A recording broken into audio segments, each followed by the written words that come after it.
serak dikit nggak apa-apa Bu ya. Tetap terdengar merdu insyaallah ya. Salawat serta salam juga, semoga senantiasa tercurah kepada junjungan kita Nabi besar Muhammad Shallallahu Alaihi Wasallam, Allahumma kepada keluarga serta kepada para sahabatnya dan semoga kita semua yang ada di sini, tergolong dan masuk menjadi umat yang kelak pantas mendapat syafaatnya. Amin amin ya rabbal alamin. Ibu-ibu dan teteh-teteh soleha dan kebetulan ini juga ada Pak Agung, Masya Allah. Ya, insya Allah 2 jam ke depan kita akan mengikuti begitu serangkaian acara dalam rangka kajian rutin Liga ITB yang sekaligus juga halal bihalal begitu ya, halal bihalal dengan keluarga besar Liga ITB. Nanti acara utamanya akan diisi berupa tausiah oleh Ustadz Budi Prayitno begitu dengan materi yang sangat menarik nih ibu-ibu. Jadi judulnya adalah merawat spirit kemenangan hingga Ramadan kembali datang seperti itu. Dan untuk menambah keberkahan acara, ibu-ibu, kita akan mulai acara ini dengan pembacaan ayat suci Al-Quran. Insya Allah akan dibacakan oleh Ibu Novi. Suratnya adalah An-Nahl ayat 90-93. Mudah-mudahan semua berkesempatan bisa menyimak melalui mushafnya masing-masing begitu ya. Baik, kepada Ibu Novi kami persilahkan Bu. Terima kasih Bu Krida.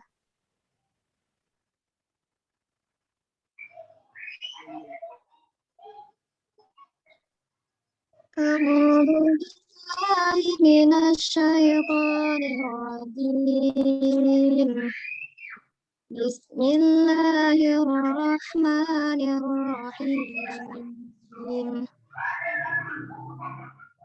Inna Allah ya'muru bil adli wal ihsan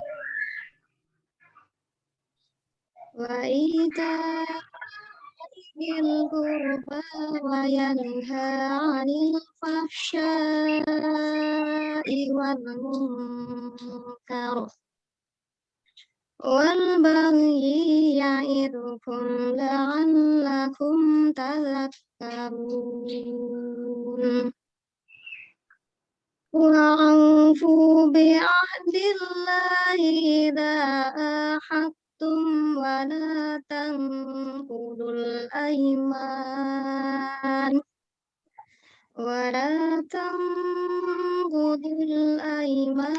بعد توكيدها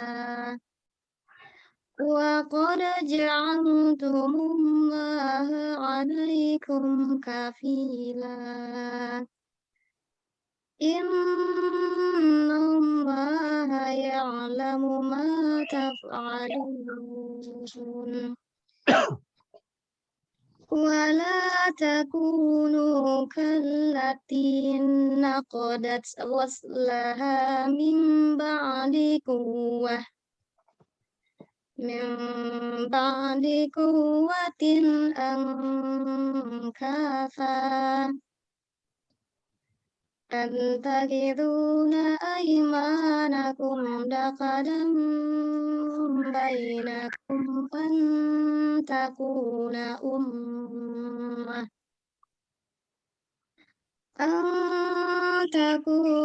ummatun hiya arba min ummah Innama yabluukumullahu bih wala yubayyinanna lakum yawmal qiyamati ma kuntum fihi takhtalifun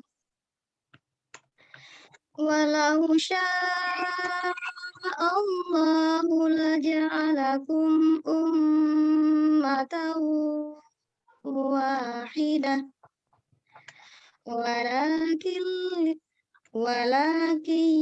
yudillu man yasha' wa yahdi man yasha' وَلَتُسْأَلُنَّ عَمَّا كُنتُمْ تَعْمَلُونَ. Aku berlindung kepada Allah dari godaan setan yang terkutuk dengan menyebut nama Allah yang pengasih lagi Maha Penyayang. Sesungguhnya Allah kamu berlaku adil dan berbuat kebajikan, memberi bantuan kepada kerabat, dan Dia melarang melakukan perbuatan keji, kemungkaran, dan permusuhan. Dia memberi pengajaran kepadamu agar kamu dapat mengambil pelajaran.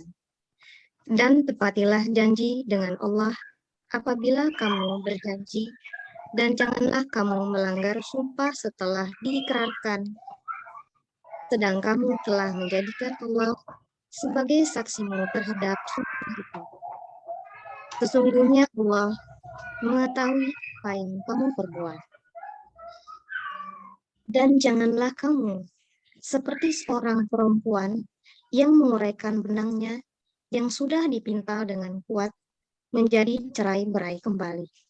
Kamu menjadikan sumpah perjanjianmu sebagai alat penentu di antaramu, disebabkan adanya satu golongan yang lebih banyak jumlahnya dari golongan yang lain.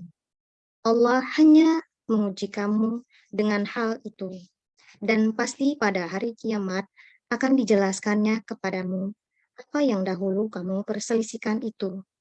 Dan jika Allah menghendaki, niscaya Dia menjadikan kamu satu umat saja, tapi Dia menyesatkan siapa yang Dia kehendaki dan memberi petunjuk kepada siapa yang Dia kehendaki. Tetapi kamu pasti akan ditanya tentang apa yang telah kamu kerjakan. Maha benar Allah dengan segala firman-Nya. Assalamualaikum warahmatullahi wabarakatuh. Waalaikumsalam warahmatullahi wabarakatuh. Alhamdulillah, jazakillah khair Bu Novi.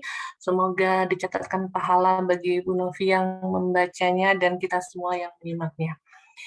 Baik, Ibu-ibu dan teteh-teteh soleha, sebelum kita masuk acara utama, izin saya membacakan dulu nih CV singkatnya Ustadz, begitu ya. Ustadz Budi Prayitno, ini beliau adalah narasumber di MK FM. Kemudian beliau juga adalah founder Mi'raj Travel. Beliau juga pembina Masjid Al-Mi'raj Rest Area KM 97 Purbalenyi.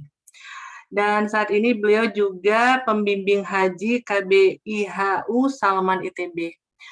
Demikian ibu-ibu dan teteh-teteh soleha, CV singkatnya Ustadz. Dan mari kita mulai masuk ke acara utama, yaitu kajian dari Ustadz Budi Prayitno.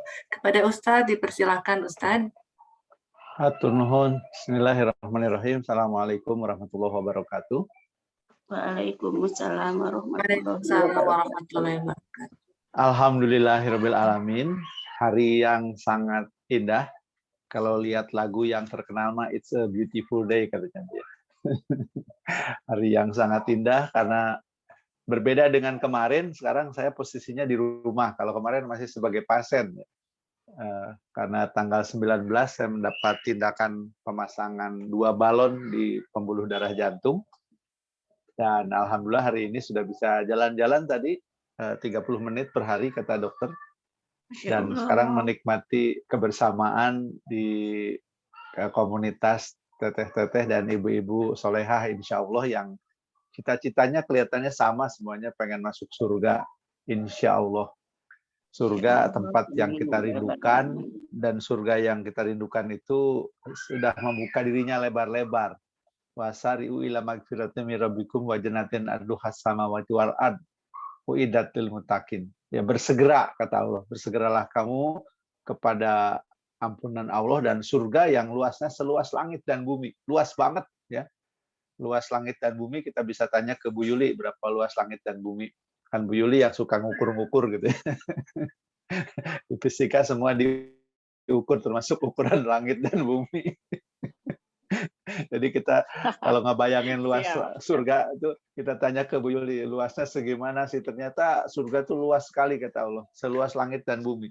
Padahal langit juga ada 7 lapis dan ada dalam satu lapis saja ada berbagai galaksi, katanya miliaran galaksi.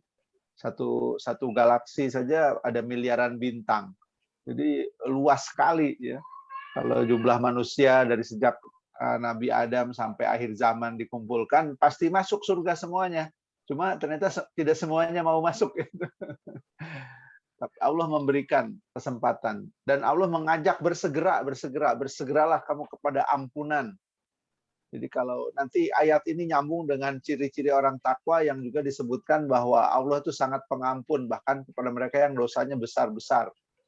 Orang yang punya dosa besar tuh jangan disangka mereka pasti masuk neraka, hati-hati ya. Kita tahu orang berbuat dosa besar gitu. Tapi kalau dia taubat tanpa sepengetahuan kita, hati-hati ya. Karena bisa saja orang yang dalam pandangan kita tuh tukang dosa, dalam pandangan Allah dia seorang hamba yang disayang karena taubat. Nah, itulah ayat yang luar biasa yang disebutkan dalam salah satu ayat di surat Ali Imran. Walladzina idza fa'alu fahisatan aw zalamu anfusahum zakarullah fastaghfaru lidzunubihim. Jadi orang-orang yang bakal masuk surga karena takwanya boleh jadi orang yang berbuat dosanya dosa besar, fahisyah. Kalau ibu-ibu, teteh-teteh masih ingat ayat wala taqrabuz zina innahu kan fahisyah. Ada orang ahli zina tapi taubat. Nah, ya Allah Maha Pengampun, Maha Penyayang. Dan sebetulnya juga ada dosa yang lebih besar dari zina. Apa? Meninggalkan sholat. 1 kali meninggalkan sholat tuh dosanya lebih besar daripada 1000 kali berzina. Jadi kita mendengar Allah memanggil ini melalui surat Ali Imran, wasari wila magfiratum, bersegera kata Allah masuk surga. Jadi kalau ini pengajian Liga ITB, meskipun saya dari Liga Unpad, tapi masuk ke Liga ITB-nya lewat Jalan Ganesha 7 ya Bu ya. Saya akan kuliah di ITB-nya kuliah duha gitu. Masih Salman. Alhamdulillah. Ibu-ibu, teteh yang solehah, rahimakumullah. Bagaimana kita merawat spirit kemenangan Ramadan sehingga ujungnya kita memenangkan proses dalam hidup sehingga kita menjadi orang yang bertakwa. Kan itu proses kemenangan kita tuh kan kalau kita takwa. Karena yang menang itu kan yang terbaik ya. Siapa yang menang? Mereka yang terbaik. Siapa yang terbaik? Yang takwa. Inna akramakum indallahi atqakum. Rumusnya simple. Yang menang itu yang takwa ya. Dan yang takwa itulah manusia terbaik gitu. Itu yang membuat kita harus rawat itu ketakwaan kita. Karena itu kita melihat bahwa takwa itu memiliki 2 sisi. Ada sisi personal, ada sisi spiritual. Orang yang takwa adalah orang-orang yang secara personal memiliki kemampuan menjaga ibadah dan konsep di dalam hidup. Kita lihat misalnya surat Al-Baqarah di awal ya. Di awal bercerita tentang orang takwa. Kan kalau kita baca Al-Baqarah, auzubillahi minasyaitonirrajim, bismillahirrahmanirrahim, alif lam mim, zalikal kitabu la raiba fihi hudalil muttaqin. Ya, kitab Quran diturunkan untuk siapa? Untuk orang yang bertakwa. Siapakah orang bertakwa? Alladzina yu'minuna bil ghaib. Percaya pada yang gaib, ya. Yang gaibnya seperti apa? Surga gaib, neraka gaib. Kita nggak bisa. Belum ya, Bu Yulia dari fisika kuantum juga belum nyampe ke surga neraka. Jadi tapi ada, kenapa? Diberitahu kita oleh Al-Qur'an, oleh Nabi bahwa ada loh surga dan neraka. Itu modal keyakinan ya. Dan dalam hidup kan harus yakin ya. Ketika saya beli mobil, saya harus yakin bahwa yang di sebelah kanan itu gas, sebelah kiri rem. Saya nggak pasti yakin aja tuh begitu naik mobil, meskipun mobil baru atau mobil orang baru pinjem gitu, saya harus yakin bahwa di sebelah kanan itu gas, yang kiri rem. Atau kalau mobilnya Matic, yang sebelah kanan gas, rem, kemudian ada kopling gitu. Itu komposisinya saya harus yakin aja gitu. Begitu saya mempertanyakan, udah error gitu. Nah, di dalam hidup, dalam beragama, satu, orang takwa itu yakin kepada yang gaib. Jadi orang takwa itu punya 2 dimensi, satu dimensi personal, yang kedua nanti dimensi sosial. Dua-duanya harus dirawat. Orang-orang yang takwa yang menang secara personal, dia memiliki kemampuan atau memiliki sikap, dia beriman pada yang goib. Yang goibnya bukan yang goib aneh-aneh gitu ya. Yang goib yang ada penjelasan dalam agama. Ya. Pada titik inilah misalnya saya harus bersikap ketika ada seorang pawang hujan dilibatkan di acara sangat menarik. Itu adalah pertunjukan kebodohan gitu. Padahal di belakang acara MotoGP itu ada Profesor Brin yang bersama BMKG melakukan modifikasi cuaca, dibantu oleh Angkatan Udara. Itu nggak kesebut semua. Profesor Brin, Angkatan Udara, BMKG, semuanya nggak kesebut. Padahal mereka sudah bekerja. Dianalisis kalau jam segini, di titik itu, ini ada siklon badai, ekornya di situ. Kalau jam segitu tuh pasti turun hujan. Sabar sedikit, setengah jam, hujannya selesai. Dan balapan bisa dimulai tanpa harus ada pertunjukan seorang pawang yang dengan segala, ya saya nggak usah rasa hormat lah kalau yang begitu. Dia mengatakan bahwa Rangit itu seperti AC besar yang remote-nya dititipin di saya.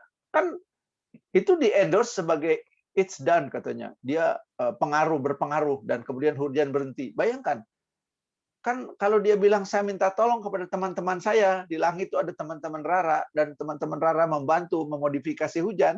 Siapa temannya itu bangsa jin? Itu musyrik. Batal semua acara itu.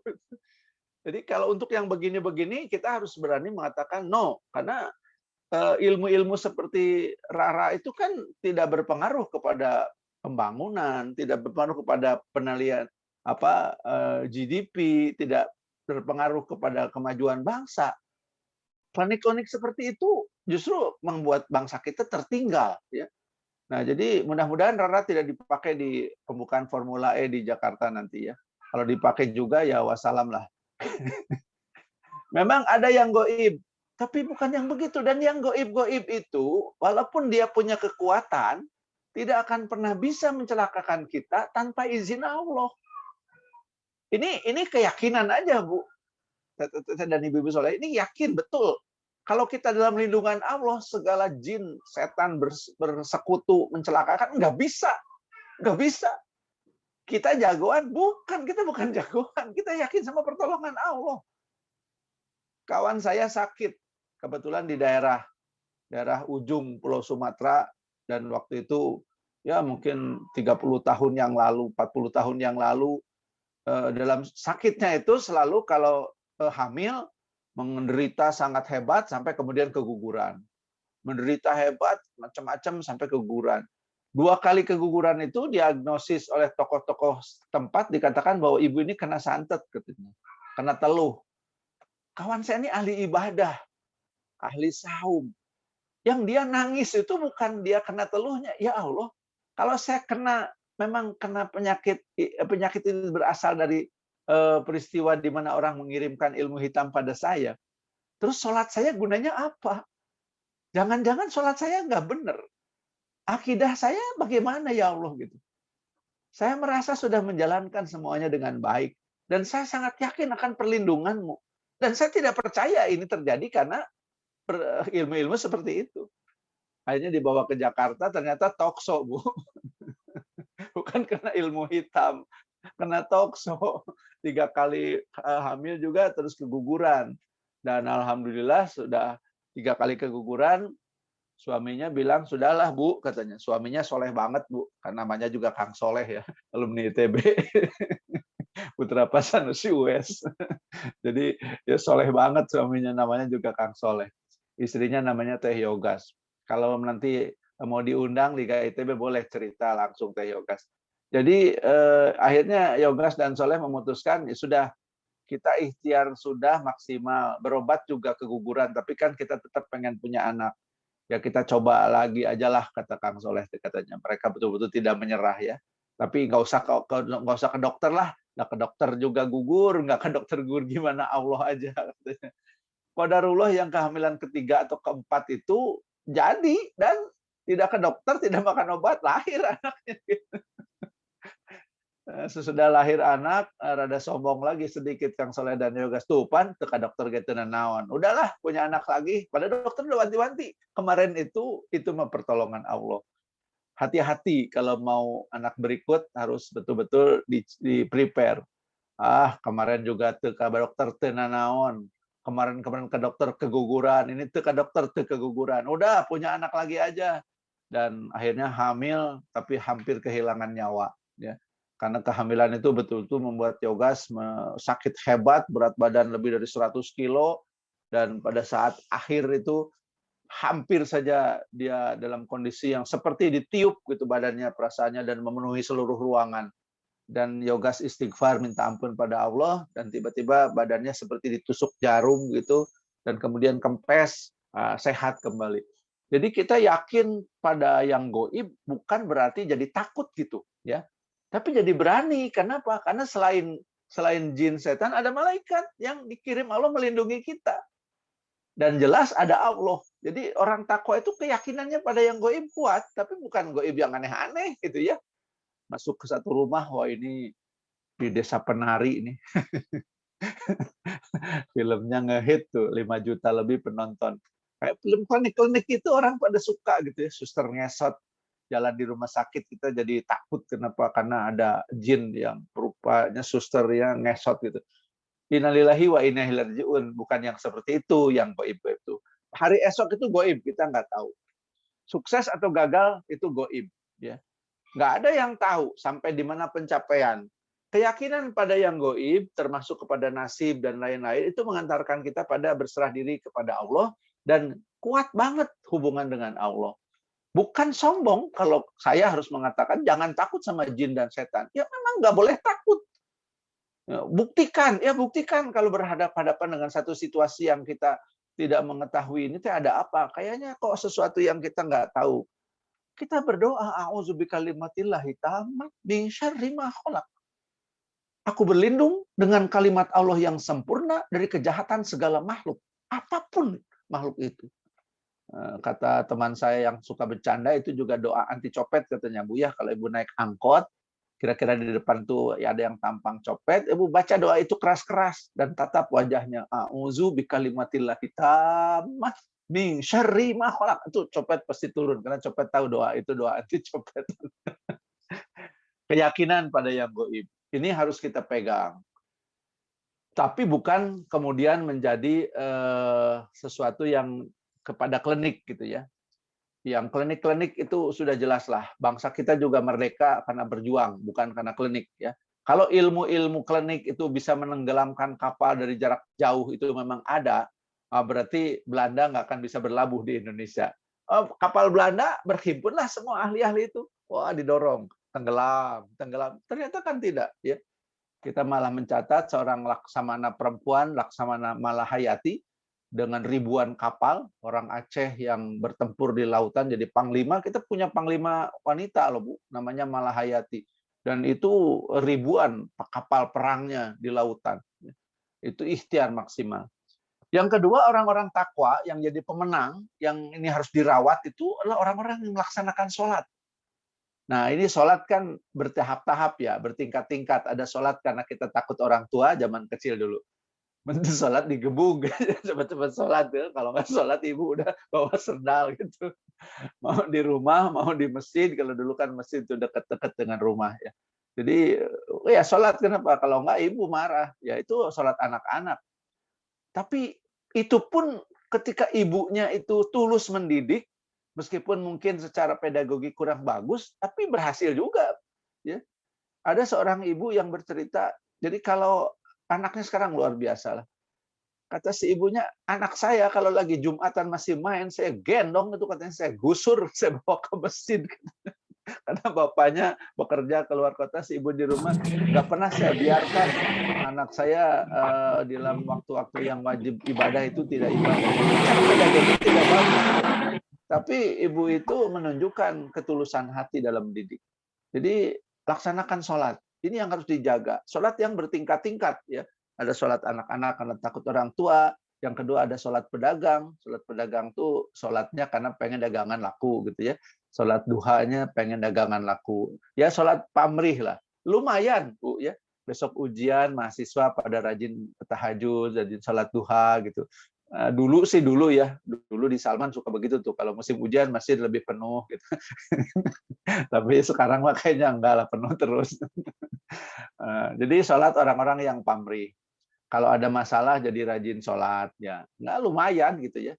Sahabat Nabi ada yang begitu kan, asbabul wurud, doa minta bebas hutang itu kan seorang sahabat Nabi yang tidak selalu rajin. Hari ini kok rajin banget nih sahabat ini di masjid. Ditanya lah Nabi, kenapa wahai sahabatku? Kata sahabat tuh, hutang ya Rasulullah. Oh, hutang. Jadi menghindari hutang dan menenteramkan diri, lebih banyak ke masjid. Bacalah Allahumma inni a'udzubika minal hammi wal hazan wa a'udzubika minal ajzi wal kasal wa a'udzubika minal jubni wal bukhil wa a'udzubika min ghulabatid dain wa qakhri rijal. Itu ajaran bagaimana menghadapi kesulitan hidup sebetulnya. Hutang itu salah satu poinnya saja, tapi bagaimana juga supaya tidak malas, tidak bakhil ya, tidak lemah gitu. Nah, itu lumayan sholat yang kedua, sholat orang yang meningkat sholatnya ketika bertambah persoalan. Sholat berbanding terbalik dengan isi dompet katanya. Dompet tebal, sholat kurang, dompet tipis, sholat banyak. Tapi lumayan kan, Bu, masih ada gitu. Nah, yang terakhir itu orang yang sholat karena memang kecintaan kepada sholat. Karena sudah tahu nikmatnya sholat. Di mana tahu nikmatnya sholat, nanti kita lihat di satu sesi, tapi bisa nggak nyampe, saya sebutkan sajalah. Bahwa di dalam sholat khususnya dan ibadah pada umumnya kita perlu 3 hal. Yang pertama perlu niat, ya. Jadi niat menentukan hasil. Jadi kalau memang kayak orang ke Mekah kan juga niatnya macam-macam. Ada orang yang umroh niatnya bawa proposal project, Bu Yuli ada. Taunya apa? Taunya beres umroh di lobi hotel itu langsung yes teriak. Ibu kunaon seperti ya Pak Budi katanya, sebelum pergi umroh teh banyak banget proposal saya yang saya ajukan dan semuanya belum ada yang pasti. Terus barusan kan kita baru beres umroh, tadi saya mampir dulu ke Multazam, beres itu balik lagi ke Multazam, saya doa lama. Dan apa yang terjadi Pak Budi katanya? Nih saya lihat semua proposal yang saya ajukan diterima. Ya, jadi niatnya apa? Niatnya mendapatkan sesuatu, ya bagus juga karena dia meyakini permohonan itu harus pada Allah gitu. Dan niat berusaha itu kan tidak dilarang dalam Islam. Orang berikhtiar, berusaha mendapatkan kehidupan, mendapatkan kekayaan tidak dilarang, asal jalannya halal dan nanti peruntukannya juga untuk sesuatu yang baik, tidak ada yang salah. Nah, jadi niat satu penting. Niatnya ingin mendapat ridho Allah. Ya, itu sesuatu yang paling tinggi ya. Akan bertahap-tahap. Tapi dalam ibadah satu niat menentukan hasil. Kan kata Nabi innamal a'malu biniat. Amal itu tergantung niat. Mau apa nih? Nanti niat sesudah Ramadannya mau apa? Mau makin berjuang atau mau tenang we dah kamari Ramadan kan sudah maksimal. Insya Allah Lailatul Qadar dapat lah. Nah, 10 hari terakhir sama itikaf. Kalaupun nggak tahu kan pasti dapat. Itu kan lebih dari 1000 bulan. Aman, sudah 80 tahun lebih ibadah ketutup gitu. Jadi niat menentukan hasil. Tapi kalau niat kita ini memang ingin berjuang, merawat kemenangan sampai Ramadan yang akan datang, jadi kita mempersiapkan diri sebagai seorang pejuang. Pejuang itu tidak boleh menyerah dan insya Allah kalau niatnya dan kondisi jiwanya pejuang, itu nggak pernah kesepian. Ya, meskipun sudah balik modal ya Bu ya, di rumah tinggal ibu dan bapak ya. Nah, Bu Yuli dan saya nih mulai balik modal. Karena putranya yang paling kecil yang dulu masih SD, pas umroh tiba-tiba minta jadi saya khutbah nikah. Saya agak kaget juga. Khutbah nikah? Ya siap. Oh, waktu umroh kan masih unyu-unyu. Sekarang sudah mau jadi. Waktu berlalu dengan sangat cepat ya. Jadi ibadah itu satu niat. Niat penting sekali ya. Niat menentukan hasil, menentukan nilai dalam pandangan Allah. Niatnya apa? Niat sedekah untuk ganti mobil. Ya kan ada begitu ya, ada orang sedekah 1 juta. Kenapa Bapak sedekahnya 1 juta? Biasanya nggak nyampe 500.000 juga. Ini 1 juta, rada lumayan. Ayah niat Pak Ustadz katanya, apa niatnya mau ganti mobil? Bang mobilnya apa sekarang? Avanza Pak. Bagus tuh. Mobil yang sangat sulit disalip kalau di jalan tol ya. Mau disalip ayah deui, disalip ayah deui gitu. Jadi susah banget salipnya. Oh, Pak Ustadz Macuna. Iya kata saya itu. Mobil 1 juta umat yang penjualan terbanyaknya belum bisa dikalahkan oleh merek yang lain. Ya tapi udah bosen pengen Alphard. Oh, alhamdulillah. Kenapa nyumbangnya 1 juta? Kan ayat Qur'annya ada. Kalau nyumbang terus nanti dibalas oleh Allah seperti 7 sebutir biji jadi 7 tangkai, setiap tangkai 100 butir. Kalau saya nyumbang 1 juta nanti sama Allah diganti 700 juta. Nah, 700 jutanya apa bisa dijual, digabungin bisa beli Alphard. Matematika yang keliru menurut saya. Karena Allah boleh jadi membeli lebih dari 700 kali lipat. Atau Allah memberi bukan dalam bentuk nominal uang. Ibu sedekah 1 juta dan ibu sehat sampai akhir hayat. Ya, pilih banyak uang sehat atau miskin sakit? Ibu pilih Banyak mana? uang sehat. Daripada miskin sakit, mendingan benar sehat. Ya. Saya kemarin mendapat perawatan tindakan pemasangan stent, tapi akhirnya dokter memutuskan pasang balon katanya. Di balon Karena aja. lebih efektif yang bulan Februari dipasang stent, tapi juga dikasih balon berobat. Dan balon itu meluruhkan lemak kolesterol yang numpuk, kata Pak Dr. Dendi. Jadi Pak Ustadz kayaknya efektifnya balon, bukan stent untuk yang ini. Kita lihat nanti 3 bulan lagi. Urusan kita belum selesai nih dok. Belum katanya, nanti main lagi ke sini. 1 kali tindakan pemasangan stent itu kan bisa sampai 100 juta rupiah. Betul. Ya. Dan alhamdulillah wa syukurillah istri saya seorang ANS. Ya, ASN. BPJS gratis ya Pak. Betul Bu. Ya. Kami dulu bertekad tidak akan pernah pakai dulu teh. Pokoknya kalau sakit-sakit juga ke dokter, bayar aja dokter umum. Ternyata kemarin dokter menyarankan pakai BPJS. BPJS untuk karena mahal ini teh. Untuk stand ya. Betul. Asal sesuai dengan kelas perawatannya Bapak RP 0.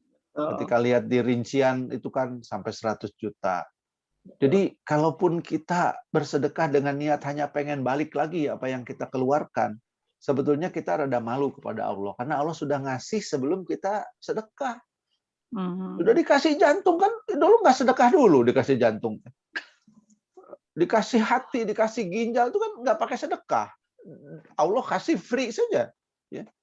Dan manusia tidak akan bisa hidup tanpa pertolongan Allah, kata seorang ahli dari Jepang, ya, Kazuo Murakami, bukan orang yang tidak percaya Tuhan, tapi dia berkata manusia tidak akan bisa hidup tanpa pertolongan yang maha agung. Siapa yang maha agung? Bukan Pak Agung yang lagi di jalan. Yang maha agung itu Allah Subhanahu wa Ta'ala, yang memberi dengan sangat baik. Ya. Semua dikasih. Ya. Jadi niat menentukan hasil. Ya. Boleh nggak niat sedekah ada maksud? Boleh, nggak masalah, silahkan. Tapi jangan dipastikan banget begitu gitu. Kalau sedekah 1 juta balik 700 nanti buat ganti mobil, buat nambah rumah. Nanti kalau nggak kejadian gimana? Ya. Jadi tidak ada rumus yang pasti begitu. Tapi bahwa setiap sedekah diperhitungkan, ya, wa may ya'mal misqala dzarratin khairan yarah, wa may ya'mal misqala dzarratin syarran yarah, akan diperhitungkan. Bahkan Allah bisa memberi jauh lebih banyak daripada apa yang dikeluarkan. Ya. Seorang tukang beca itu setiap hari Jumat bersedekah menggratiskan orang yang naik beca. Pokoknya hari Jumat pagi sampai sore siapapun yang naik beca gratis. Mangkalnya di depan Hotel Horizon. Sekarang nggak tahu masih ada karena beca tergusur sama Gojek sekarang. Nah, satu ketika ada orang yang keluar dari Hotel Horizon, naik becanya, minta diantar ke Rumah Sakit Muhammadiyah. Sampai Rumah Sakit Muhammadiyah mau bayar, kata tukang becanya, tidak usah Pak. Kenapa katanya? Kok nggak usah bayar? Karena setiap hari Jumat memang siapapun yang naik beca saya gratis. Katanya. Oh gitu? Kalau gitu tunggu atuh. Nungguin saya sebentar nanti antar lagi. Mumpung gratis ya. Tungguin. Oh boleh kata tukang becanya. Saya tunggu Bapak. Ada nggak lama saya hanya menjenguk seorang teman. Nanti saya balik lagi ke hotel. Tukang beca itu juga nunggu. Selesai, orang itu balik lagi. Kemudian diantar lagi ke Horizon. Alamatnya di mana Pak? Ngobrol lah biasa orang Indonesia makan gitu ya. Ngobrol gitu. Ngobrol alamatnya di mana tahu. Terus ditanyalah oleh orang ini, kenapa Bapak kok menggratiskan? Memang Bapak udah punya banyak uang? Oh enggak Pak, mana ada tukang beca banyak uang. Saya cuma punya keinginan. Bapak ingin apa? Ingin pergi haji. Dan salah satu ikhtiarnya selain berdoa, saya bersedekah dengan tenaga saya. Saya gratiskan semua orang yang naik beca saya setiap hari Jumat, saya cuma minta didoakan aja. Kalau mereka nanya itu juga katanya. Kalau mereka tanya, baru saya beritahu. Seperti Bapak kan tanya, ya saya beritahu, saya sedekah tenaga ini karena saya pengen pergi haji. Oh begitu. Semoga Bapak dijabah ya doanya, kata orang itu. Iya Pak, terima kasih. Berpisahlah mereka. Tukang beca itu nggak tahu kalau yang digratiskan naik beca itu konjen haji. Yang salah satu kewenangannya bisa mengajak orang pergi haji. Waktu itu sangat mudah ya. Tahun haji berikutnya tukang beca kedatangan tamu yang diutus oleh konjen untuk minta tukang beca itu menyiapkan semua persyaratan untuk pergi haji. Jadi bayangkan ya, niat itu berpengaruh banget pada hasil. Si bapak ini niatnya sedekah dengan tenaga untuk pergi haji dan Allah membukakan jalan. Dia hanya sedekah tenaga. Berapa sih satu hari pendapatan tukang beca? Sebutlah 100.000. Jadi 1 bulan dia hanya 400.000 sedekah. Dan dia mungkin belum 1 tahun melakukan itu. Tapi kemudian Allah hadirkan orang yang punya kewenangan untuk mengundang, ya, masukkan pada daftar undangan berhaji. Tukang beca itu pergi haji. Dengan haji undangan diurus oleh Pak Konjen Haji kita di Jeddah. Jadi ibadah itu yang sebagai salah satu ciri orang takwa, dan orang takwa itu orang yang terbaik yang meraih kemenangan, yang ibadahnya niatnya harus dibetulin. Ya. Niat kita memang lillahi ta'ala. Mungkin kalau yang sudah seperti seumuran saya gitu ya, yang sudah getting old, mudah-mudahan growing old, mudah-mudahan nyadar bahwa tua itu adalah sebuah takdir dan harus diterima dengan penuh keikhlasan dan keridhaan. Maka niat itu harus diperbaiki betul, diluruskan bahwa niat ibadahnya lillahi ta'ala, mencari ridho Allah. Naon deui atuh ya. Kalau kita tafakuri pemberian Allah sangat banyak, maka ibadahnya lillahi ta'ala. Betul-betul karena Allah. Kan sudah begitu sebetulnya kita kalau lip service-nya mah kan inna sholati wa nusuki wa mahyaya wa mamati sudah lillahi rabbil alamin katanya. La syarika lahu wa bidzalika umirtu wa ana minal muslimin. Jadi buktikan bahwa niat kita begitu. Tapi tadi kalau niatnya juga ada unsur duniawi tidak dilarang ya. Kayak tukang beca seperti tadi. Ibu bersedekah. Salah satu fungsi sedekah adalah mendapatkan kesembuhan dari sakit. Ini ada yang sakit, keluarga berobat, sambil berobat kita sedekah. Nah, pas ini memang mekanisme pas sedekahnya diam-diam aja gitu, ya. Jangan pas sedekahnya teh mendijentre, ieu teh abis sedekah aya nu keur teu damang pangdoakeun. Atau sesuai eta mah antara kita dengan Allah. Sedekah kita mah membahagiakan orang yang memerlukan. Dan terutama yang harus ditolong, hati-hati ibu-ibu dan teteh soleha, terutama yang dekat-dekat dengan kita, ya, dekat secara wilayah, dekat secara garis keturunan, dekat secara kekeluargaan dalam pekerjaan, itu orang-orang dekat ya, yang harus kita perhatikan. Satu, niat dalam ibadah itu yang akan menentukan nilai ibadah. Yang kedua, ilmu. Ya, makin banyak ilmunya, makin nikmat ibadahnya. Makin sedikit ilmunya, makin gak nikmat ibadahnya. Pertama kali saya haji itu kan dibayarin Mas Hermawan ya. Dibayarin Salman sebetulnya, tapi kan ACC-nya Pak Hermawan waktu itu jadi ketua. Malahan dibekelin Bu Yulis ya teh. Ya, diajak ke ITB, kemana Mas? Pakai mobil pembelian Pak Muslimin Nasution, mobil sedan badag gitu. Itu dek ke BNI katanya. Saya nganter Mas Her ke BNI. Masuk ke dalam. Tunggu ya sebentar katanya. Udah gitu keluar lagi ada amplop. Ini deh Budi, buat siapa Mas? Buat yang mau berjihad gitu. Berjihad maksudnya ya kan mau pergi haji, ini dibekelin. Mas saya tahu saya nggak punya uang gitu. Jadi dibekelin gitu. Nah, haji pertama itu saya juga bersama akhirnya bergabung dengan Kafilah Haji PT Pos. Isinya para pensiunan PT Pos. Sudah seminggu di Mekah pada ngeluh, Pak Budi, kata ibu-ibunya teh. Kami teh sudah seminggu di Mekah tapi kok nggak nikmat-nikmat ibadah teh katanya. Orang lain mah tawaf teh sampai nangis-nangis. Kami boro-boro nangis katanya. Yang ada bingung, loh kenapa bingung kata saya? Kok ibu bingung? Maksudnya bingung gimana? Ya ada ini teh cenah doanya teu apal-apal katanya kan beda KBH nih ya. Ketemunya di sana. Oh, ibu belum hafal bacaan tawaf? Belum katanya. Kan ada bukunya, Bu. Bukunya teh katanya hurufnya kecil-kecil, bacaan panjang-panjang, jaba ibu teh teu ngarti katanya.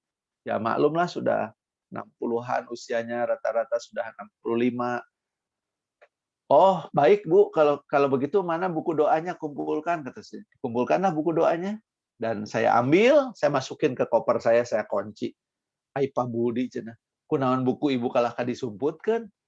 Saya bilang, Bu, tawaf itu bacaannya bebas. Malahan teu babacaan ge sah kata saya teh asal nguriling we wongkul bismillah ya Allahu akbar. Nah, nguriling tawaf sah. Tapi supaya nikmat berdoa, bukan membaca doa. Doanya apa Pak Ustadz? Terserah ibu. Ibu mau doa apa? Lagi punya urusan apa tuh sok? Ninggalin tanah air teh anak ada yang belum nikah, doain anak. Ada anak belum punya pekerjaan, doakan. Ada urusan apa? Sok mohon ke Allah sambil tawaf. Bebas, bahasa Sunda boleh, bahasa Jawa monggo. Boleh, bahasa Indonesia boleh. Sok ibu. Jadi kita tawaf sekarang kata saya. Dan doanya bebas. Sah kata Pak Ustadz, sah kata saya. Mulailah kami berdoa tanpa dibimbing dalam berdoa. Masing-masing berdoa menurut keinginan, menurut urusannya masing-masing. Dan kepercayaan sama. Bukan menurut agama dan kepercayaan masing-masing. Menurut urusan masing-masing. Berdoa. 7 putaran tawaf, belum juga selesai untuk sholat sunat tawaf, masih terpaku dan semuanya terisak-isak. Geningan tawaf teh nikmat katanya. Iya, karena ilmunya tahu, tadi nggak tahu ilmunya. Jadi ibadah itu kalau tahu ilmunya makin nikmat. Nah, siapapun di antara kita jangan merasa cukup punya ilmu soal ibadah.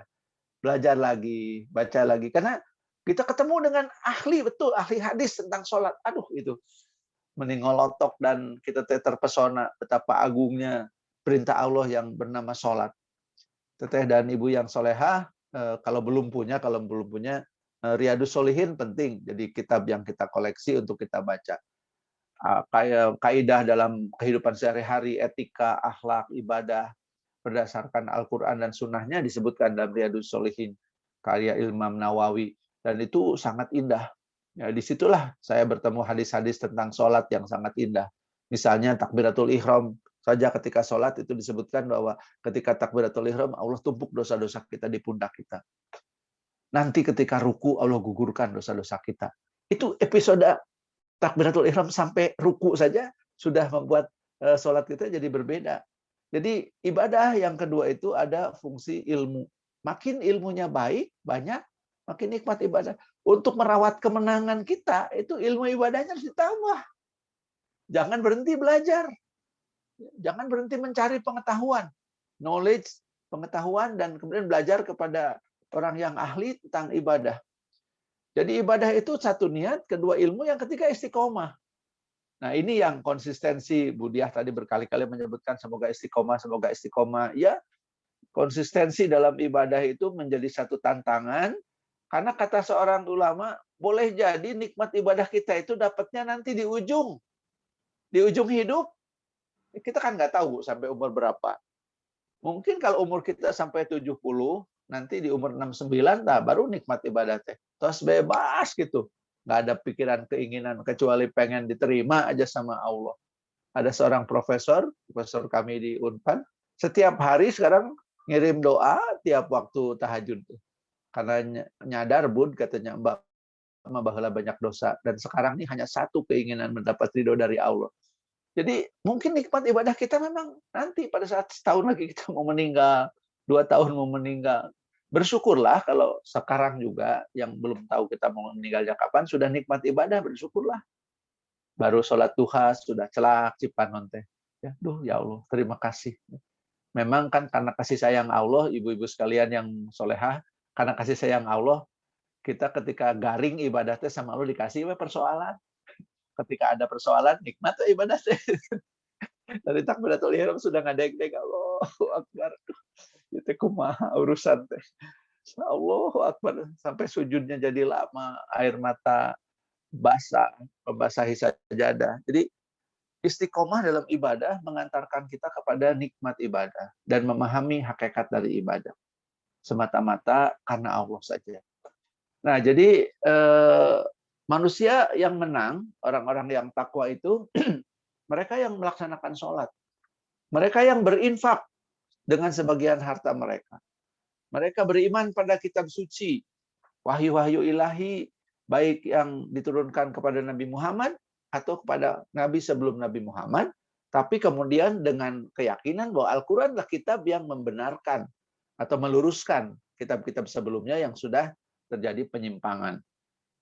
Kita harus meyakini betul Al-Quran sebagai kitab suci.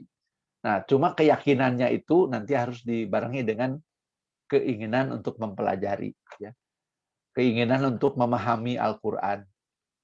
Saya suka contohkan sederhana aja. Ketika saya baca The Noble Quran, Quran berbahasa Inggris, menerjemahkan Ihdinas Siratal Mustaqim itu, The Noble Quran itu terjemahannya Guide Us to the Straight Way. Kalau di terjemahan Quran kita, tunjukkan kami jalan yang lurus. Saya kira berbeda sekali antara Guide Us to the Straight Way dengan tunjuki kami jalan yang lurus. Rasa bahasa dan sangat berbeda gitu ya. Nah, kemudian The Noble Quran itu simple sekali, di bawah itu ada catatan kaki, ada footnote. Sekarang udah banyak Quran Indonesia juga yang seperti itu modelnya. Jadi ada tafsir dari hadis. Ya. Jadi ketika The Noble Quran menuliskan Ihdinas Siratal Mustaqim itu terjemahannya Guide Us to the Straight Way, dia berikan footnote, di bawahnya ada footnote, guidance from Allah are two kinds. First hidayah, second irsyad. Kemudian dijelaskan hidayah adalah guidance dari Allah yang sifatnya itu mah kuasa Allah. Allah yang ngasih. Siapa yang mau dikasih terserah Allah. Nanti irsyad itu guidance yang harus didapat dengan ikhtiar, dengan belajar. Nah, dari situ aja sudah, oh, geningan gitu ya. Begitu indahnya sejak ayat-ayat awal saja gitu. Nanti misalnya lompat ke Al-Baqarah ketemu Alif Lam Mim. Alif Lam Mim itu terjemahannya hanya Allah yang tahu. Nah, dalam perjalanan penjelajahan pengertian Alif Lam Mim dan dibentur-benturkan dengan kehidupan karena Quran itu adalah pedoman hidup, saya ketemu dengan konsep bahwa Alif Lam Mim itu sebuah, dan ayat-ayat yang serupa dengan Alif Lam Mim adalah sebuah pemberitahuan dari Allah bahwa dalam hidup kadang-kadang kita ketemu yang Alif Lam Mim. Nggak ngerti kenapa harus jadi begini. Dian Sarif tiba-tiba sakit lupus. Nggak tahu sebabnya apa. Ya kata saya itu Alif Lam Mim. Dia yang nggak tahu dari mana. Nggak tahu. Bapaknya profesor farmakologi, ibunya juga dokter. Dian malah kehilangan penglihatan akibat efek samping obat. Diannya sarjana farmasi. Kenapa bisa begitu? Ya Alif Lam Mim. Jadi ketika kita beriman pada kitab suci sebagai bagian dari bukti ketakwaan kita kepada Allah dan menunjukkan bahwa kita adalah barisan para pemenang, kita tidak cukup hanya berkata kita beriman. Kita pelajari. Salman sudah mengeluarkan tafsir ilmiah Salman ya, Bu. Ada juz 30. Saya baca itu kayak kitab disertasi gitu. Bacanya tuh jadi lama karena misalnya bercerita ayat tentang kamu lihat gunung-gunung itu diam padahal dia bergerak. Keluarlah tuh ahli ilmu bumi, ahli kebumian dari FTI. Fakultas Ilmu Kebumian ITB memberikan analisa.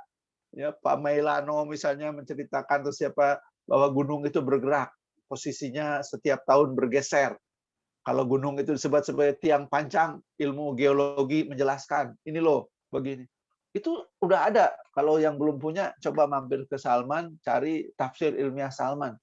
Itu sangat cocok untuk anggota Liga ITB karena isinya dari berbagai ilmu, ada dari biologi, ada dari fisika, ada dari geologi. Itu kita meyakini kebenaran kitab suci, tapi tidak boleh berhenti pada mengatakan kita beriman. Pelajari, ya, kewajiban pada kitab suci ada 5 kata Ibnu Abbas. 1, baca, wajib baca. Belum bisa baca, belum bisa juga. Kan mun salah dosa. Dosa itu kalau udah tahu tapi terus aja. Tapi kalau belum bisa terus salah mah justru dapat 2 pahala. Pahala baca dan pahala terbata-bata ya. Ya, baca. Yang kedua, menghafal. Sebisa-bisa. Sebisa-bisa. Saya sering menceritakan Pak Hermawan tuh 2,5 tahun katanya menghafalkan Al-Baqarah. Pengen hafal sambil kuliah di Amerika ngapalkan Al-Quran 2,5 tahun baru hafal tuh. Dan di sini makan anak-anak 3 bulan 3 juz hafal. Ya kalau sudah seperti kita kan kayak nulis di batu gitu, hese gitu. Atau nulis di pasir ya, nulisnya gampang tapi gampang hilang juga. Sambil berdiri aja, Den. Tapi nggak Sambil apa-apa, berdiri. kita coba saja mencoba menghafal. Sebisa-bisa, jangan tidak ada usaha. Yang ketiga, Al-Quran itu dipahami. Dibaca, dihafal, dipahami. Begitu dipahami, ya saya katakan tadi ada tafsir ilmiah Salman, luar biasa. Itu bisa menjelaskan, memang bukan berarti Quran jadi benar karena fenomena sains, bukan. Sebaliknya, sains itu dibenarkan dengan Al-Quran. Tapi kan memahami ayatnya kan jadi bunyi begitu. Almarhum Pak Dodi Tisna Amijaya dulu tuh suka main ke Salman karena sobatnya Pak Sadali ya, manggilnya Kang Dali, Pak Dodi ke Pak Sadali. Itu kalau Pak Dodi cerita tentang bagaimana ada binatang yang punya belalai dan belalai itu ukuran panjangnya sama persis dengan tempat madu yang ada di bunga atau di tetumbuhan. Nah, itu dikaitkan dengan bagaimana Al-Quran menjelaskan ilmu biologi. Kita yakin pada kitab suci, tapi keyakinan itu tidak boleh berhenti hanya pada keyakinan. Untuk merawat kemenangan kita harus naikin lagi terus. Baca, hafal, pahami. Sudah paham, amalkan. Sudah teramalkan, dakwahkan. Ya. Berdakwahnya kan tidak harus ceramah. Ya. Berdakwah bisa dengan membuat status di medsos. Pemahaman kita tentang Quran. Tuliskan. Orang mungkin lihat terinspirasi. Oh, ternyata begini ya. Oh, ternyata ada hadis ini ya. Dan kemudian orang-orang terbaik itu, orang-orang yang meraih kemenangan itu orang-orang yang beriman pada kehidupan akhirat. Mereka meyakini, kita harus meyakini hari akhirat. Ada dunia akan berakhir dan kita akan sampai pada kehidupan lain sesudah kehidupan di dunia. Orang-orang terbaik itu, di manusia terbaik, tapi ada juga tadi personal, yang kedua sosial. Nah, orang yang terbaik secara sosial dan juga harus dirawat oleh kita untuk merawat kemenangan itu ada surat Ali Imran yang tadi sudah saya baca di awal. Ayat 133-nya menyebutkan bahwa kita harus bersegera, ayat 134-nya menyebutkan orang-orang yang menang, orang yang ditunggu disuruh segera masuk surga itu adalah orang-orang yang bertakwa. Siapa? Mereka yang bertakwa secara sosial, deskripsinya di surat Ali Imran, alladzina yunfikuna fis sarra'i wadh-dharra'i wal kadhiminal ghaidha wal afina 'anin nas. Orang-orang yang berinfak dalam lapang dan sempit ya, bukan hanya pada saat dapat bonus ya, berbagi sedekah itu, tapi juga pada saat mungkin kekurangan. Atau jangan hanya pada saat kekurangan. Ya, ada dialog lucu ya. Seorang ustadz bertanya pada yang ngundang, kan ada orang disuruh bawa anak yatim ngaji, dikasih amplop, anak-anaknya dikasih makanan. Ustadznya bertanya, dalam rangka apa ini teh Pak pengajian teh? Iya, kata yang punya rumah teh, kita teh lagi banyak masalah. Tagihan gak cair-cair, tapi ainu nagih meni murudul, jadi lagi banyak masalah. Sugan we didoakeun ku Pak Ustadz sama anak yatim, masalah teh bisa selesai. Oh, mohon atuh. Pangdoakeun ya Pak Ustadz, mohon. Anak yatim teh yang ngedengar namanya anak-anak, mendoakeun teh salah, Bu. Semoga si bapak ini teh sering dapat masalah tuh. Karena kalau ada masalah dia ngundang kita. Ya. Berinfak dalam lapang dan sempit. Lagi bete. Jadi infak itu kalau saya simpulkan harus jadi habit. Ya.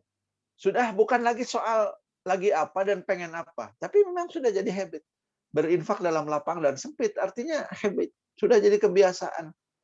Tidak ada hari tanpa infak, tidak ada hari tanpa sedekah. Ya. Apa bedanya infak dengan sedekah? Kalau sedekah bisa dengan tenaga. Senyummu pada saudaramu adalah sedekah. Nah, boleh sedekah senyum, ya. Tapi nggak boleh infak senyum. Beda. Infak mah beras, infak mah uang, infak mah barang gitu. Nah, jadi yang pertama berinfak dalam lapang dan sempit. Diterjemahkan secara lebih luas, dikaitkan dengan pemahaman Ibadur Rahman dalam surat Al-Furqan, orang-orang yang takwa dan bisa berinfak dalam lapang dan sempit adalah mereka yang mampu mengelola sumber daya secara berkelanjutan. Sumber daya pribadi maupun sumber daya komunal. Nah, ini tantangan bagaimana Indonesia dengan sumber daya yang berlimpah itu masih belum bisa memberikan keberkahan. Nah, kurang takwa berarti, karena ukuran takwa sosial adalah berinfak dalam lapang dan sempit. Mampu mengelola sumber daya kita luar biasa, listrik, luar biasa, minyak, semuanya banyak, tapi masih belum berkah. Kemudian yang kedua, orang yang ahli takwa dan jadi pemenang itu secara sosial dia harus mampu mengendalikan amarah. Wal kaziminal ghaidh. Apapun ya, bukan nggak boleh marah. Bukan tara ngambek. Ah, saya taman takwa kenapa tara ngambek? Bukan juga kali ya, katanya. Kalau ada sesuatu yang salah, kita boleh marah, ya. Dan marahnya itu ditunjukkan dengan tindakan yang terukur. Ya. Tadi saya jalan kaki, ada anak-anak usianya mungkin SD, tapi sudah naik motor. Ngebutnya luar biasa, motor dipakai berempat. Ya, dari arah yang berlawanan ada mobil yang melaju. Kita biarkan saja atau kita tegur? Tegur, berhentikan, kasih tahu.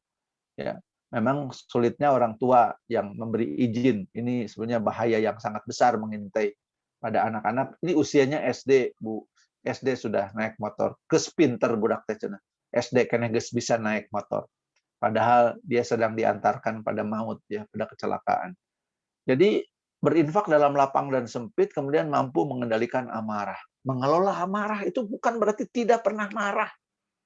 Tapi marahnya terukur kepada sesuatu yang sifatnya lebih urusan sosial. Nabi Muhammad SAW dihina sebagai orang gila, tidak membalas. Dihina sebagai orang yang pembohong, tidak membalas. Tapi begitu Madinah diserang, Islam akan dipadamkan, Nabi mengangkat pedang. Perang Badar, perang Uhud, perang Khandaq, semuanya ada di kota Madinah. Artinya apa? Nabi diserang. Bukan diserang, orang mah takwa. Keun weh, antep kumaha Allah. Enggak juga. Ya. Marah kalau melihat kemungkaran. Maka Nabi berpesan, kalau melihat kemungkaran di depan mata, rubah, hentikan dengan tangan. Ya. Kalau berkuasa, ya. Kalau bukan penguasa, ya dengan lidah atau dengan jari sekarang. Bawel tuh di medsos. Ya. Bawelnya terukur, jangan fitnah. Terukur, jangan fitnah, gunakan kata-kata yang baik. Jangan menghujat, kena UU ITE nanti. Terukur saja. Ya, canda-canda dikit lah, ya. Humor yang menggelitik gitu. Atau satir, ya. Ada kartun yang bagus diposting oleh alumni ITB, Kang Evi dari FSRD. Gambar patung singa Singapura gitu ya. Kemudian ada gambar perampok masuk dan patungnya tersenyum gitu. Jadi begitu ada ustadz masuk, patungnya marah nyamburin air. Ya, satir-satir begitu, bolehlah kita menunjukkan keberpihakan gitu ya. Jadi marah ketika sesuatu yang benar diusik, ya kita harus maju ya. Itu mengendalikan amarah itu bukan nggak pernah marah, tapi marahnya terukur. Terutama untuk urusan sosial yang kalau dibiarkan semua orang kena. Kalau dibiarkan itu jadi masalah. Buang sampah sembarangan kalau dibiarkan. Ada di Cigadung mah mual banjir. Ya Cigadung itu banjir, tapi di banjir di Bandung Selatan. Teman-teman saya ngasih penyuluhan, Bu, di Cimenyan. Jangan suka buang sampah sembarangan, karena nanti akibatnya banjir. Orang Cimenyan nanti pada ketawa. Dari dia mah banjir, Pak. Nya di dia tuh banjir. Banjir ada di itu tuh, di Balai Endah. Gitu. Jangan menebang pohon, nanti banjir. Ya tidak banjir di Cimenyan, tapi longsor. Longsoran tanahnya mulai ke bawah, ya digerus oleh hujan sampai ke bawah. Ciri yang berikutnya secara sosial, orang-orang yang meraih kemenangan dan harus kita rawat ini adalah pemaaf. Aduh, ada status bagus dari seorang ustadz. Ustadz itu nanya ke ibunya, Bu, modal nikah itu apa? Wis, dadio wong sing wani ngalah. Kalau nikah itu modalnya cuma harus berani mengalah. Gitu aja, Bu? Ya, udah, praktekkan aja. Maka rumah tanggamu akan aman. Jadi wong sing wani ngalah. Ya, memang ternyata kalau menikah itu menuntut hak terus, nggak ketemu-ketemu, haknya nggak didapat, nu aya pasea. Wah, saya, kamu, pasea. Jadi pemaaf yang harus dimaafkan itu terutama siapa orang-orang paling dekat dengan kita. Yang dimaafkan itu teman-teman sekerja. Jangan kata anak-anak modern sekarang katanya, pas kita bikin dosa di kota minta maaf di kampung, kagak nyambung. Bikin dosa di kota terus mudik maaf-maafan sama orang kampung yang nggak pernah ketemu setahun nggak berinteraksi. Lah bikin dosanya lu di kota katanya minta maaf di kampung.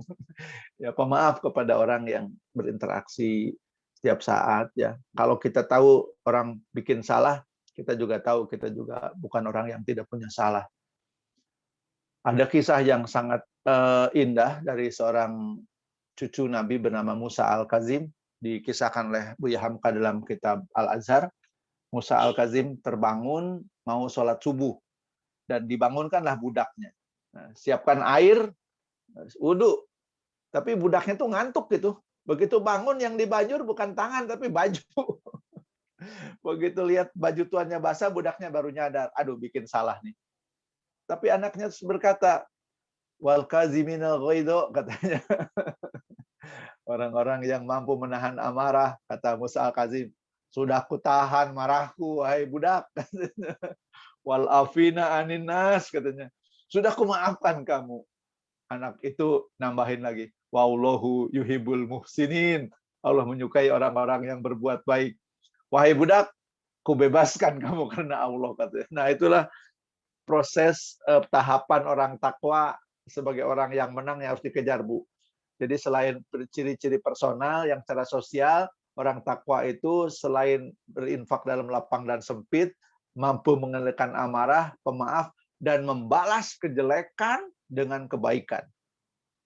Memberikan aduh, Bu Yuli udah geleng-geleng kepala dari tadi. Emang Bu, bener nggak gampang gitu teh. Ya, itu tuh mudah diceramahkan, tapi begitu balik ke diri sendiri juga akan berhadapan dengan. Tapi kan kita harus berusaha. Bagian saya mengingatkan diri saya sendiri, ibu-ibu teteh yang soleha, bahwa orang takwa yang harus merawat kemenangannya itu tahapannya begitu.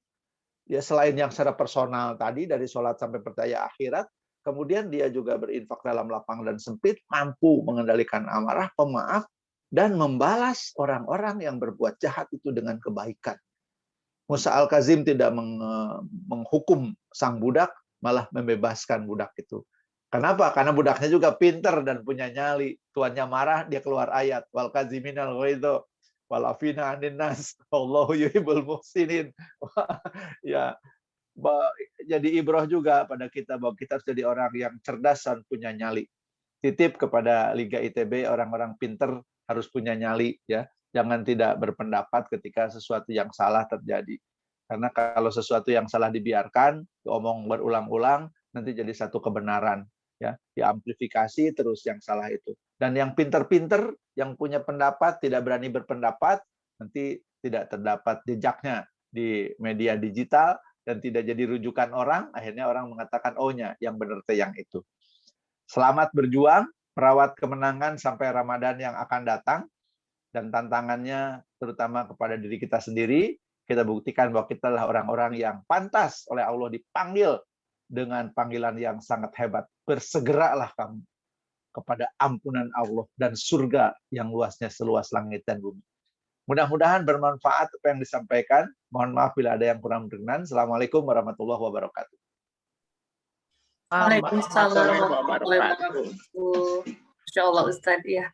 Baik, ibu-ibu, mangga silakan barangkali ada yang ingin ditanyakan kepada Ustadz, boleh disampaikan langsung atau ditulis begitu ya via chat. Silakan.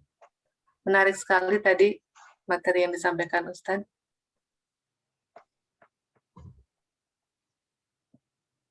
Silakan, masih ditunggu. Ibu Yuli, bagaimana barangkali ada yang mau ditanyakan atau curhat gitu, Bu Yuli, Bu Yuli atau nambahin atau ngoreksi kalau ada yang salah. Silakan. Ya, terima kasih. Assalamualaikum warahmatullahi wabarakatuh. Waalaikumsalam warahmatullahi wabarakatuh. Pak Budi sangat menarik gitu ya, dan ya itu tadi saya banyak geleng kepala karena mungkin saya sudah sudah usia di atas 60-nya juga agak lumayan gitu ya. Terus, sudah ngalami gitu, terutama ya itu ya, kadang-kadang apalagi kalau kata orang makin tua tuh kadang-kadang Pak Budi, sabar mungkin sudah agak terlatih, tapi kadang-kadang sakit hati itu susah sekali hilangnya Pak Budi gitu ya. Jadi pemaaf itu berusaha gitu. Kadang-kadang ada hal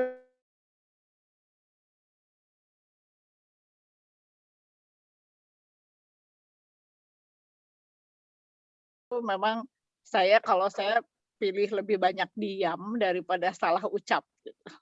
Gitu Pak Budi untuk, ya mungkin terutama untuk anak-anak saya. Nah ini untuk hati ini ikhlas, mau memaafkan, ya kadang berat gitu, mungkin ada gitu ilmunya apakah kalau lagi galau, istilah anak mudanya galau.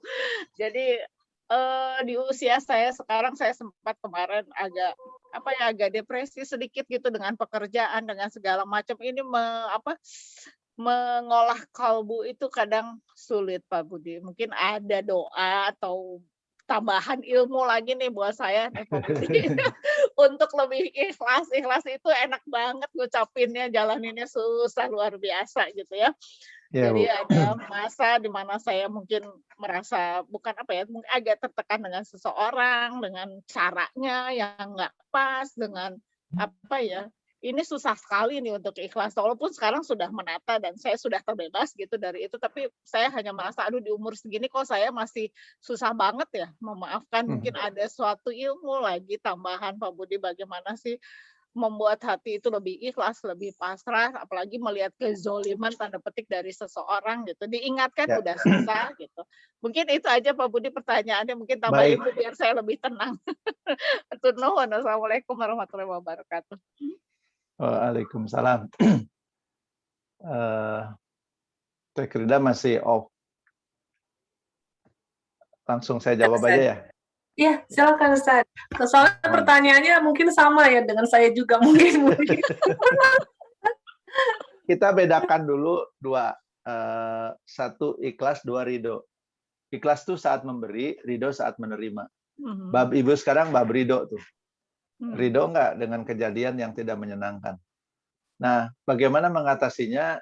Sebelum ke agama ada pelajaran dari psikologi namanya assertiveness. Kita tuh jangan pakai wae, sampaikan. Tidak usah merasa aduh kayak mau disampaikan ngambek, badai ngambek bagian itu urusan dia, urusan kita menyampaikan. Ya.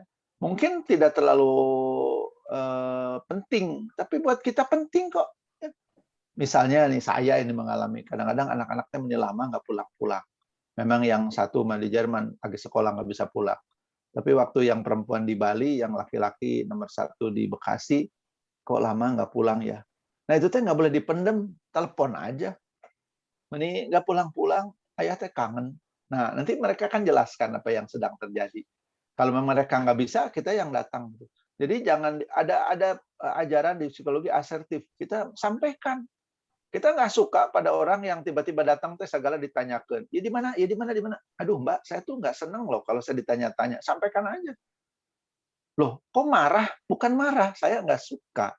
Kalau ada orang datang terus ngabsen, iya beli di mana, kursi sabaraha, itu nusaha, iya menang di mana. Kayak petugas sensus aja gitu ya. Nah, ada orang yang membuat kita tidak nyaman, tapi makin tidak nyaman ketika kitanya ongkoh tidak nyaman, tapi cicing gitu. Karena takut ini yang kalau kita katakan mungkin menyinggung. Tidak, kita ikhlas lillahi ta'ala menyampaikannya. Bahwa asertif enggak gitu ya. Jadi kalau misalnya ada sesuatu ya sampaikan. Orang tidak nyaman ya itu terserah kan, tinggal bagaimana cara kita menyampaikannya saja gitu. Jadi kalau kita jangan terlalu jadi orang Jawa atau orang Sunda lah. Orang Jawa dan Sunda kan suka begitu. Kaki keinjak gitu ya. Nanya dulu, Bapak tentara bukan? Bukan. Punya saudara tentara? Enggak.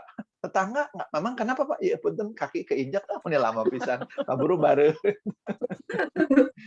Kalau kaki keinjak bilang aja Pak maaf kaki saya keinjak itu sudah selesai itu urusan. Jadi ada asertif ya. Ada rumus dari Agim Bu ya.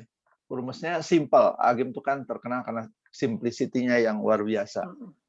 Rumus menghadapi kesulitan hidup itu yang pertama katanya harus siap dengan apapun yang terjadi. Kita nggak tahu apa yang akan terjadi besok. Ya, kalau diuraikan Quran hadisnya ini pasti banyak. Bahwa kita harus siap dengan apapun yang akan terjadi. Nggak tahu mau apa besok, nggak tahu.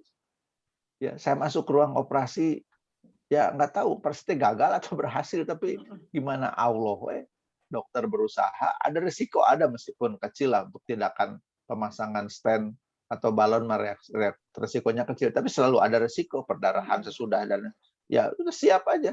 Kan dokter sudah menyiapkan alat, ada obatnya, siap. Dengan siap kita jadi tenang.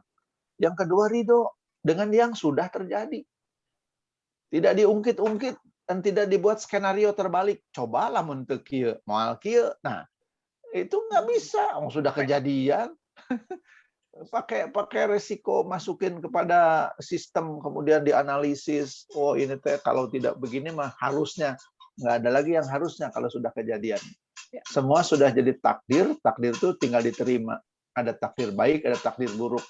Apakah takdir buruk itu karena kesalahan kita? Mungkin. Atau berupa ujian.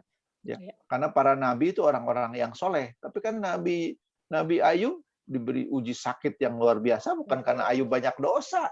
Tapi karena Nabi Ayub, oleh iblis bilang sama Allah, Ayub itu pantas we, Ayub mah soleh oge. Jaba benghar, jaba keluarganya ada, jaba sehat, coba ambil nikmatnya. Apakah Ayub masih tetap jadi hamba yang baik? Nah, jadi ujian. Ridho aja dengan yang sudah terjadi. Dan nggak bisa diapa-apain. Ya. Yang ketiga, jangan mempersulit diri. Apa caranya mempersulit diri? Membandingkan nasib kita dengan nasib orang lain. Batur mah umur sabaraha eta geus jadi rektor. Udah kejadian. Batur mah umur sabaraha geus jadi profesor gitu ya. Tapi ada lucu, Mbak Yuli, obrolan Kang Bobby fisika dengan tetangganya katanya. Kata tetangganya teh, Bob, kayak di akhirat teh mau ditanya jadi profesor atau henteu. Ditanya mah amal soleh. Kata Bobi teh, justru ditanya apa? Kok kata gimana? Ya ditanya.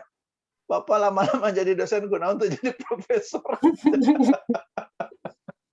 Ini mah obrolan lepas antara dua sahabat. Bobinya kan nggak mau kalah, dibilang mau ditanya, justru ditanya. Ya, jangan bandingkan nasib kita dengan nasib orang lain. Tiap orang beda-beda nasibnya. Sudah ada guratan takdirnya.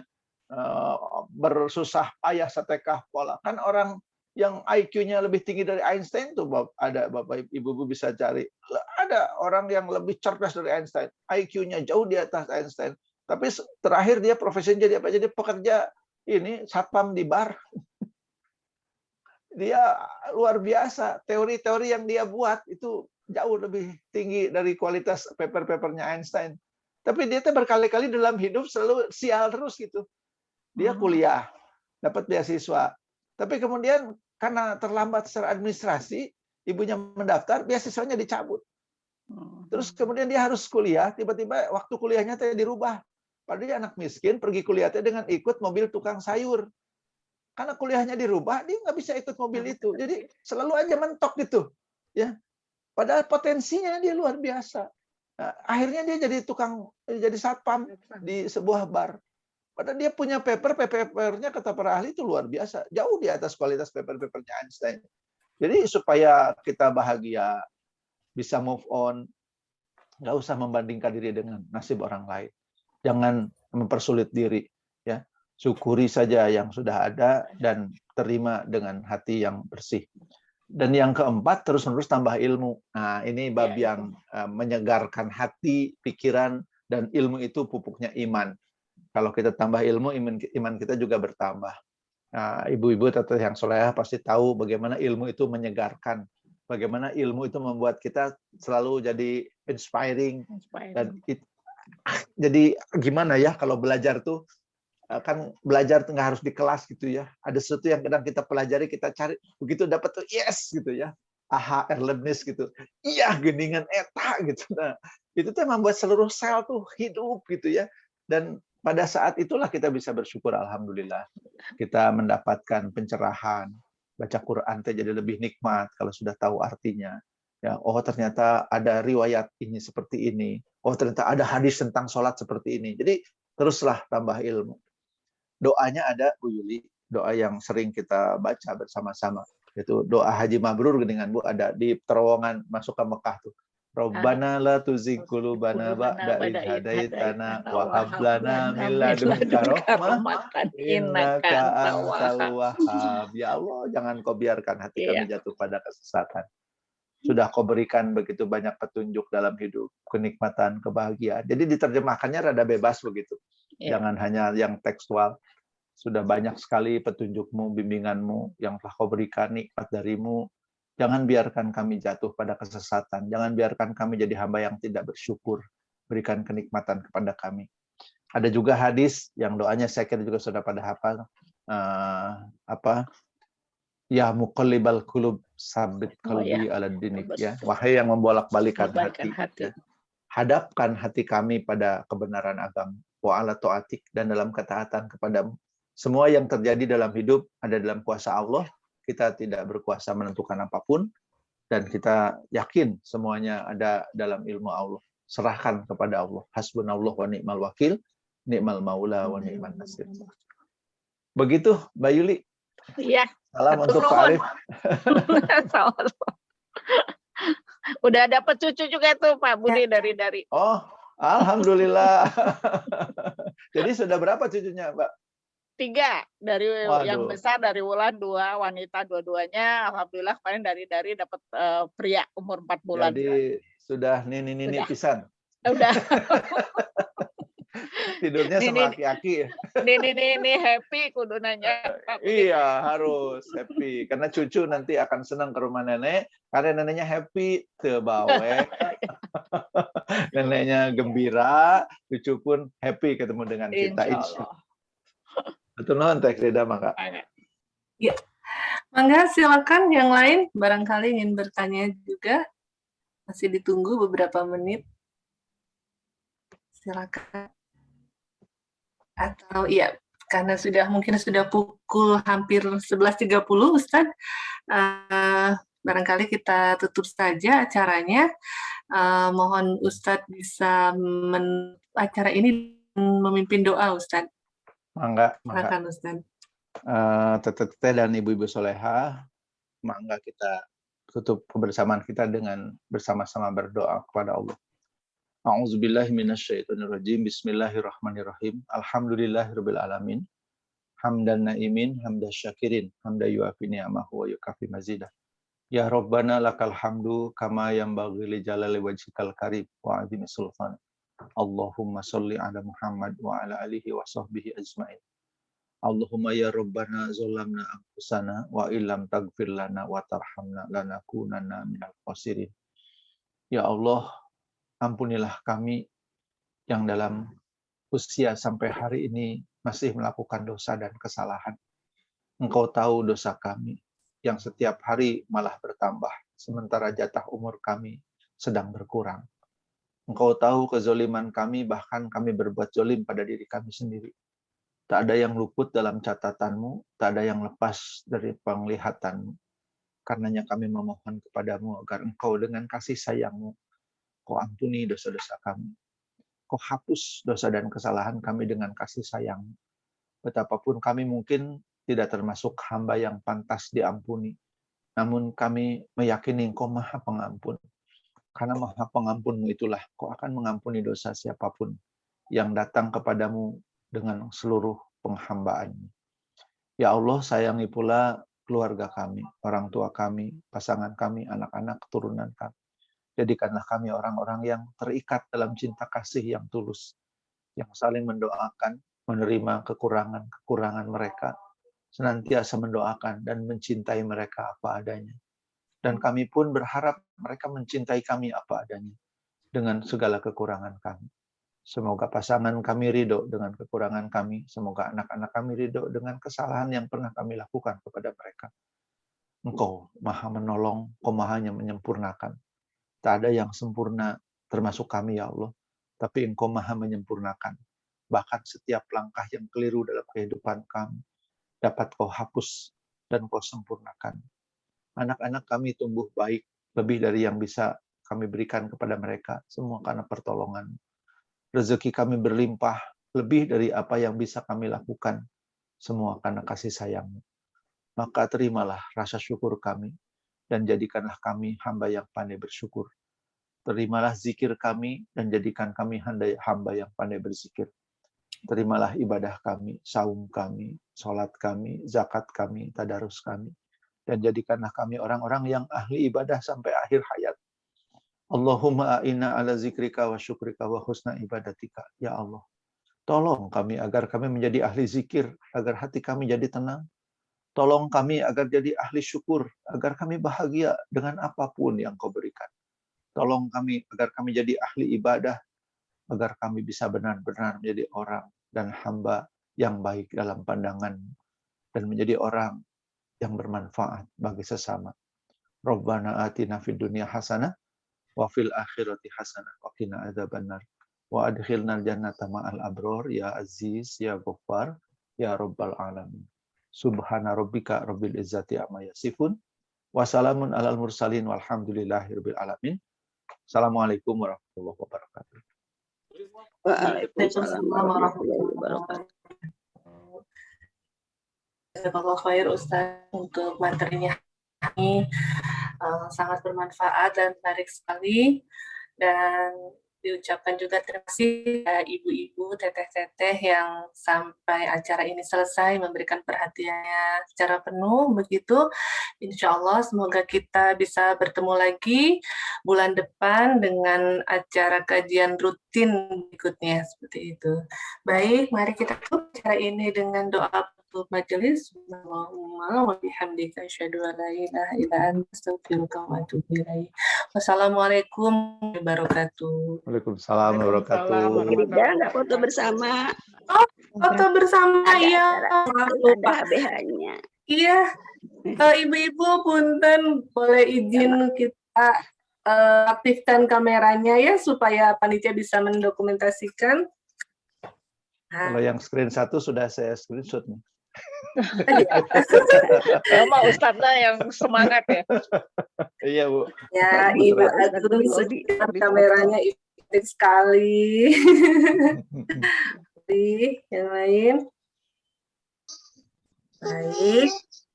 Saya halaman 1 sudah.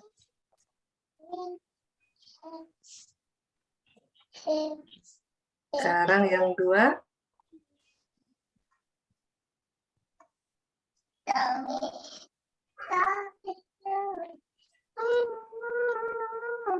Iya, sudah selesai difoto Ibu-ibu. Terima kasih banyak. Atur nuhun. Sehat Abi, semua. izin Sehat duluan. Ustaz. Tunggu Iya, Ustaz update iya. saya. Semuanya. Sehat selalu ya Ustadz. Aduh, Insya Allah. padahal belum pulih betul, masih juga semangat ya. Sudah Bu, Hebat, sudah pulih keren. Bu. Sudah Keren ya Pak. Sudah 100% ya Ustadz ya, keren. Insya Allah. Sehat terus ya Mas Budi ya. Mohon. Jantungnya Mohon. menjaga. Juga nih Bu Fatimah yang sedang sakit, cepat sembuh juga ya. Insya Allah sehat-sehat semuanya. Ya, amin. Amin. Kami